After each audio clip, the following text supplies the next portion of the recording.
하지만 카레는 이미 우리나라에서 가공식품처럼 너무 흔하기 때문에 이걸 드시면 여기 들어있는 다른 첨가물의 작용으로 오히려 장이 건강해지기보다는 속쓰림, 더부룩함 이런 걸 느끼는 분들이 있습니다. 배가 자주 더부룩하고 아프다, 약간만 맵거나 기름진 거 먹으면 어김없이 가스가 차고 설사한다, 이렇게 더운 날씨에도 너무 차가운 음료 먹으면 배탈이 난다, 이런 증상 뒤에는 장에 염증이 숨어 있을 가능성이 있습니다. 오늘은 그래서 이 염증을 다루는 다양한 생활 습관이 있죠. 그 중에서 오늘은 제가 음식으로 다스릴 수 있는 방법에 대해서 이야기를 해보려고 합니다. 이전 영상에서 5가지 장 점막의 기능을 올리는 영양소를 말씀드렸는데요. 오늘 이 3가지까지 같이 활용하시면 장 기능을 어느 정도 좋게 만드실 수 있습니다. 첫 번째는 바로 커큐민, 노란 강황 속의 항염증, 보통 영웅으로 추앙받고 있죠. 거의 모든 염증, 항염증의 꽃이 바로 이 커큐민입니다. 커큐민은 인도와 동남아에서 전통 약재로 아주 오랫동안 쓰였는데 우리나라에서는 이미 카레로 많이 알려져 있습니다. 근데 이런 커큐민이 왜 좋냐? 우리 몸에 염증을 일으키는 다양한 신호들의 시작점, 그 시작점의 스위치를 꺼주는 역할을 하기 때문입니다. 이 NF-kappa비와 같은 염증 유발 경로를 차단하고요. 과도한 염증성 사이토카인 분비를 억제해줘서 면역 균형을 잡아주는 거죠. 다시 말하면 과열된 염증 반응을 진정시키고 장벽을 보호해주는 역할을 합니다. 특히 여러 연구에서 이 커큐민이요, 염증성 장 질환, 대표적인 크론병이나 궤양성 대장염 같이 큰 병을 갖고 있는 분들에게도 표준 치료를 똑같이 해도 커큐민을 추가로 활용하면 재발을 막거나 병을 관해하는 데 좀 더 도움이 된다는 연구 결과들이 있었습니다.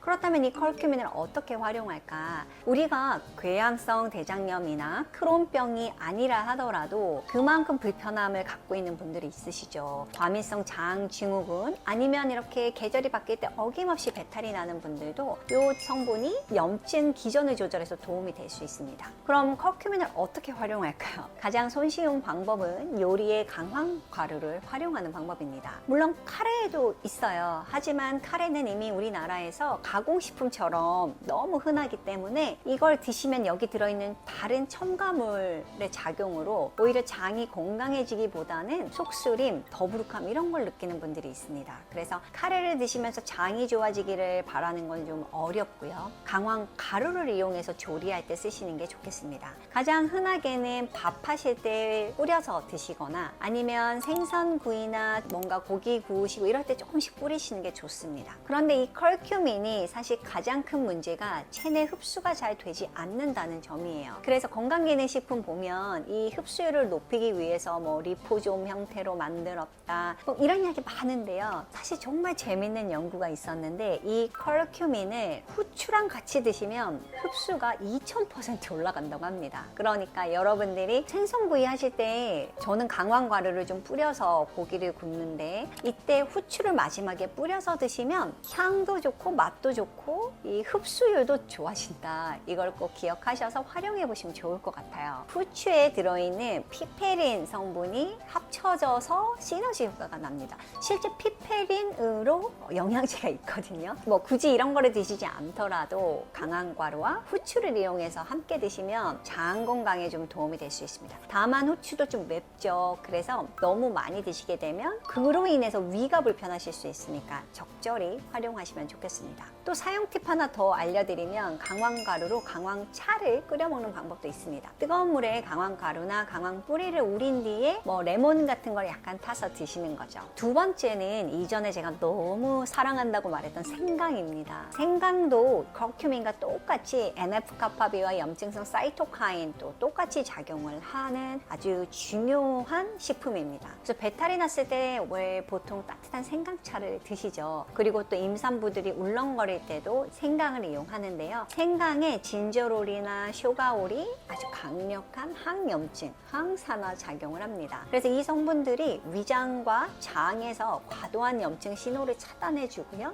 염증으로 손상된 조직을 보호해준다고 알려져 있습니다. 생강을 어떻게 더 맛있게 먹을 거냐, 생강에 대한 건 다른 영상에서 자세히 다뤄놨으니까 한번 살펴보시면 좋겠고요. 특히 이 대장염에 있어서 진저롤 성분이 증상 증상을 완화하는 데 크게 도움이 되었다는 연구도 있으니까 이걸 생각하셔서 생강을 좀 가까이 두고 활용해 보시면 좋을 것 같습니다. 마지막으로는 보스웰리아입니다. 보스웰리아? 이거 골관절염 있을 때 먹는 영양제 아니야? 이렇게 생각하실 수 있는데요. 사실 이 보스웰리아는 아주 예전부터 쓰였던 항염증 물질입니다. 그래서 골관절염 같은 경우에 그래서 보스웰리아가 도움이 되는데 이게 장점막의 염증에도 도움이 된다는 연구가 많이 있습니다. 보스웰리아 안에 보스웰릭산이라는 물질이 있어요. 이 보스웰릭산은 5-LOX라는 이 효소, 염증에 관여하는 효소입니다. 그 효소를 억제해서 염증 유발 물질을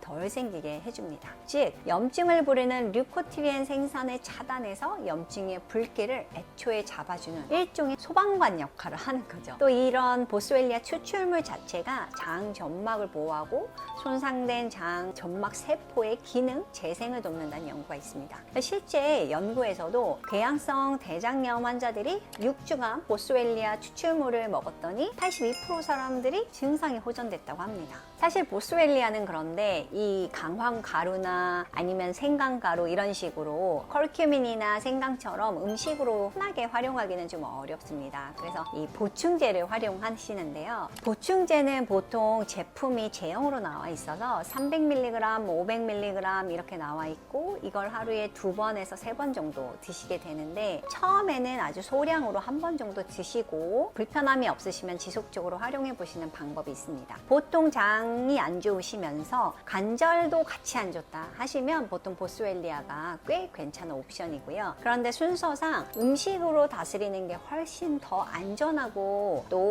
더 전반적인 효과가 있기 때문에 강황가루와 또 생강 이런 걸 활용하시고 추가로 보스웰리아도 고려하시면 좋을 것 같습니다. 여기서 더 중요한 거 장 점막의 기능과 관련해서는요. 장의 염증을 조절하는 데 있어서 요 근래에 아주 재밌는 연구가 또 나왔는데 운동이 진짜 아주 명백하게 도움이 되는 걸로 알려져 있습니다. 그래서 여러분들이 당연히 운동도 하시고 또 이 장이 안 좋은 거 여러분들 다 경험하시지만 기분이 나쁘면 배탈이 잘 나요. 그래서 스트레스 관리도 당연히 중요하고 그 다음 이 먹는 것으로 다스릴 때 염증을 유발하는 물질 그러니까 기름진 식사나 아니면 가공식품은 줄이고 오늘 제가 말씀드렸던 걸 추가로 활용하시면 정말 장이 편안한 하루가 되실 겁니다. 마지막으로 혹시 염증성 장질환 그러니까 크론이나 아니면 궤양성 대장염 이런 게 있는 분들은 무작정 자연요법 또는 셀프케어 이런 거를 도전하기보다는 표준 치료를 잘 하면서 추가로 활용하시기를 권해드립니다. 건강하세요.